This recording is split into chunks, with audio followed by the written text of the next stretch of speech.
Hi, welcome back to கல்வி காற்று. So இன்றைக்கி நம்ம இந்த வீடியோவில் எதை பற்றி பார்க்க போகிறோம் அப்படின்னா, அரசு தேர்வுகளில் வெற்றி பெற சிறந்த ஸ்ட்ராட்டஜிஸ்.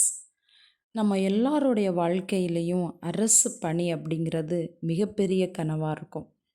ஸோ அதை எப்படி அடைகிறது அப்படிங்கிறது மிக சிரமமாக நம்ம கருதுவோம் இல்லையா? ஸோ அதற்கான சிறந்த ஸ்ட்ராட்டஜிஸ் தான் சிம்பிளாக நம்ம இன்றைக்கி பார்க்க போகிறோம். நத்திங். அந்த ஸ்ட்ராட்டஜி நம்மக்கிட்டே தான் இருக்குது, வேறு யார்கிட்டேயுமே இல்லை. ஸோ ஒரு எக்ஸாமுக்கு ப்ரிப்பேர் பண்ணுறோம் அப்படின்னா, அது எந்த எக்ஸாமும் இருக்கட்டும், TNPSC, TRB, UGTRB, whatever it may be. So first நம்ம பிளான் பண்ணணும். அந்த பிளான் எப்படி பண்ணுறோம் அப்படிங்கிறது ரொம்ப ரொம்ப முக்கியம். அது குறிப்பிட்ட காலம் குறுகிய காலம் எடுத்துக்கிறீங்களா, இல்லை லாங் டேர்ம் நீங்கள் எடுத்துக்கிறீங்களா அப்படிங்கிறத ஒரு நல்ல ஒரு பிளான் உட்காந்து யோசித்து போடுங்க. அடுத்தது அதுக்கு ஏற்ற மாதிரி நீங்கள் புக்ஸ் கலெக்ஷன் பண்ணிக்கணும். அந்த புக் கலெக்ஷன் அப்படிங்கிறது ரொம்ப ரொம்ப முக்கியம். அது டிஎன்பிஎஸ்சி ஆஸ்பிரண்ட்ஸ்க்கு ரொம்ப ஈஸி, ஸ்கூல் புக்ஸ் தான். ஸோ அதையும் தாண்டி கரண்ட் அஃபேர்ஸ் மட்டும் கொஞ்சம் கான்சன்ட்ரேட் பண்ண வேண்டி வரும். பட் டிஆர்பி ஆஸ்பிரண்ட்ஸ்க்கு கொஞ்சம் அது டிஃபிகல்ட்டி தான். ஸோ அப்போ நீங்கள் கைடன்ஸ் கேட்கலாம். உங்கள் முன்னாடி நிறைய பேர் அரசு பணியில் இருப்பாங்க, உங்கள் துறைகள்லையே வெற்றி பெற்று. ஸோ அவங்கக்கிட்ட நீங்கள் கைடன்ஸ் கேட்கலாம். கேட்டு அவங்களோட ஸ்ட்ராட்டஜிஸையும் நீங்கள் யூஸ் பண்ணிக்கலாம். அப்புறம் எப்போல்லாம் நீங்கள் செல்ஃப் டவுன் ஆகுறீங்களோ, மோட்டிவேட் யுவர் செல்ஃப். அதை கண்டிப்பாக பண்ணுங்கள். எல்லாத்துக்கும் மேலே டிசிப்ளின் ரொம்ப ரொம்ப முக்கியம். ஸோ இன்றைக்கி 1 hour படிக்கணுன்னா அந்த 1 hour உட்காந்து படிச்சிருங்க. எந்த வேலையாக இருந்தாலும் அவாய்ட் பண்ணிவிட்டு உட்காந்துருங்க. Consistency is very very important.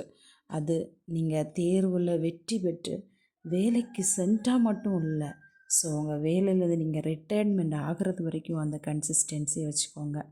Avoid functions, avoid distractions. நான் ஏன் அப்படி சொல்கிறேன் அப்படின்னா, ஸோ எப்போ நம்ம நம்மளோட அந்த அரசு பணி, அந்த கனவு அப்படிங்கிற ஒரு விஷயத்தை நம்ம உள்வாங்கிட்டோமோ, அதுக்கப்புறம் இந்த சின்ன சின்ன சந்தோஷத்தை நிச்சயமாக கொஞ்ச நாள் நம்ம தள்ளி போட்டு தான் ஆகணும். அதுக்காக தான் நான் சொல்கிறேன், அவாய்ட் டிஸ்ட்ராக்ஷன்ஸ், அவாய்ட் ஃபங்க்ஷன் போனாலே நம்ம டிஸ்ட்ராக்ட் ஆயிடுவோம் இல்லையா? ஸோ கொஞ்சம் நாளைக்கு தள்ளி இருங்க.